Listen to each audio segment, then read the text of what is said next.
আয়াতগুলোর ভেতরে আল্লাহ এত কথা লুকিয়ে রেখেছে, আপনি যত টান দেবেন তত নতুন তথ্য পাবেন। কোরআন নিয়ে দেশে তো গবেষণা হয় না, কোরআন নিয়ে তো চিন্তা ভাবনা হয় না, কোরআনের পেছনে শ্রম দেওয়া হয় না, কোরআনের পেছনে সময় দেওয়া হয় না। এই জন্য আল্লাহ আমাদেরকে নতুন কিছু দেয়ও না। আজ আমরা দেখি তো এখান থেকে কি পাওয়া যায় আমাদের দেশের জন্য, নাকি কষ্ট হবে আপনাদের? হযরত ইব্রাহিম আলাইহিস সালাম দ্বীনের দায়িত্ব পালন করার জন্য তিনি তাবলীগ শুরু করেছিলেন। তার বিরুদ্ধে ষড়যন্ত্র হয়েছে, না হয় না? এখানে একটা কথা প্রমাণ করা লাগবে, তাবলীগ আর তালিম এই দুইটা কিন্তু এক না। তালিম যারা করবে ওরা মানুষের কাছে শত্রু হবে না, কিন্তু তালিম যারা তাবলীগ যারা করবে ওরা ইহুদি খ্রিস্টান কাফের মুশরিকদের কাছে 100% শত্রু হবে, টার্গেটে পরিণত হবে। তাবলীগ করা লাগে ইহুদি খ্রিস্টান মুশরিক বেঈমানের কাছে, আর তালিম করা লাগে মুসলমানের কাছে। এখানে যেটা হচ্ছে এটা তালিম, এটা কি? আর তাবলীগ করেছিল বিশ্বনবী তায়েফের ময়দানে কাফেরদের কাছে, তাবলীগ করতে গিয়ে পাথর খেয়েছে। আজ বাংলাদেশে তাবলীগ হয় না, হয় তালিম। আসতে বলেন, সূরা কিরাত শিক্ষা দেওয়া, নামাজ শিক্ষা দেওয়া, আসো ভাই নামাজে যাই, ওযু এইভাবে করতে হয়, এগুলো তো তাবলীগ না, এগুলো তালিম। আরো জোরে বলা লাগবে। আর তাবলীগ কাকে বলে? যার হাতে অমুসলিমরা এসে ইসলাম ধর্ম কবুল করে। এই বাংলাদেশেও যারা তাবলীগ করেছে তারা কিন্তু নবীর মতো টার্গেটে, আর যারা তালিম করে ওরা জামায়া ধরে খায়। আপনি ভুল বোঝেন তো দেখি, একটা কথা ভুল প্রমাণ করেন যে তাবলীগ আর তালিম এক জিনিস। আপনি নিজে তালিম করেন আর তাবলীগের নাম বলে চালান, তাবলীগও তো অত সহজ জিনিস না। তাবলীগের কথা কোরআনে আল্লাহ ডাইরেক্ট দিয়েছেন, ইয়া আইয়ুহার রাসূল বাল্লিগ মা উনজিলা ইলাইকা মির রাব্বিক, হে রাসূল আপনি তাবলীগ করুন।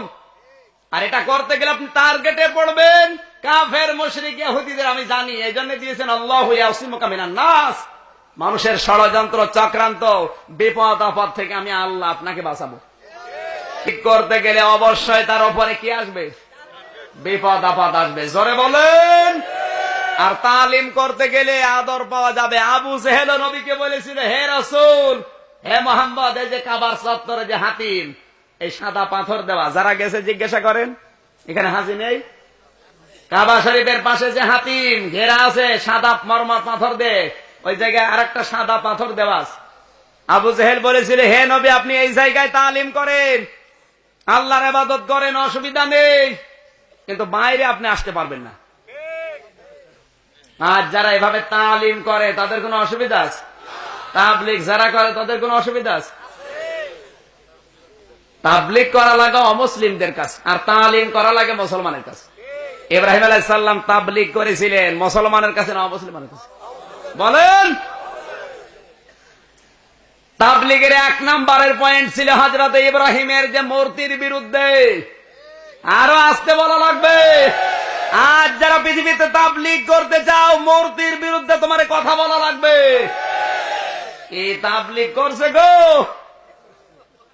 মূর্তি উঠতে উঠতে ঘরের ভেতরে উঠছে, ওর মুখে কোনো কথা নেই। ওকে তাবলীগ না ফাজলামি?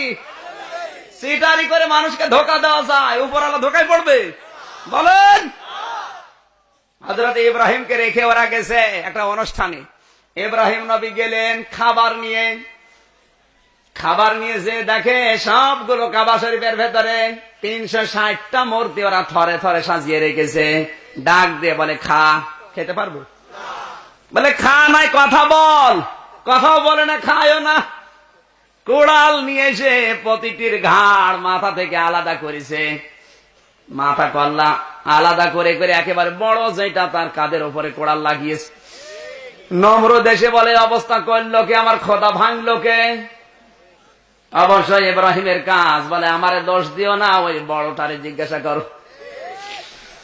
হযরত ইব্রাহিমের বাবা বলেন, সন্তান আমার, এরা তো কথা বলতে পারে না, এরা নড়াচড়াও করতে পারে না।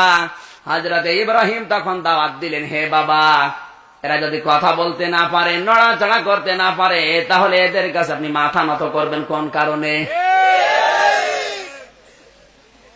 কথাটা বলার পরে তাদের টার্গেট হয়ে গেলেন হযরত ইব্রাহিম।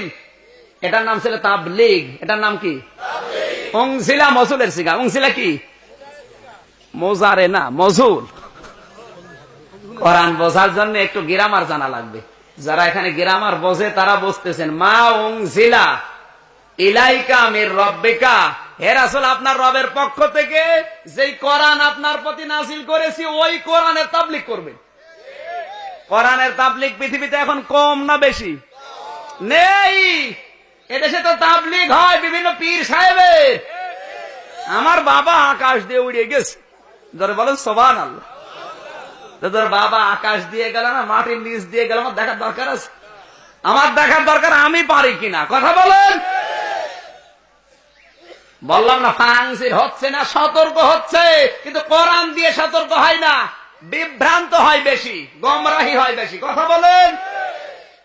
এই জন্য এই মানুষগুলা বিভ্রান্ত হয়ে আমাদের উপরে টার্গেট নিয়েছে, আমাদেরকে শত্রু মনে করে। কারণ ওরা জানে আমরা যে জমজমাট ব্যবসা করে যাচ্ছে পীরের নাম নিয়ে, দরবারের নামে, এগুলো যদি বাংলার জনগণ কোরআন দিয়ে জানতে পারে আমার ব্যবসা ডগে উঠবে। এই জন্য ওরা আমাদের শত্রু। কিছু মানুষ বলে হ্যাঁ হুজুররা আপনাকে দেখতে পারে না, দেখতে পারবে কি করে, তো ব্যবসা করে খাচ্ছে। বাংলাদেশের 100টার 99টা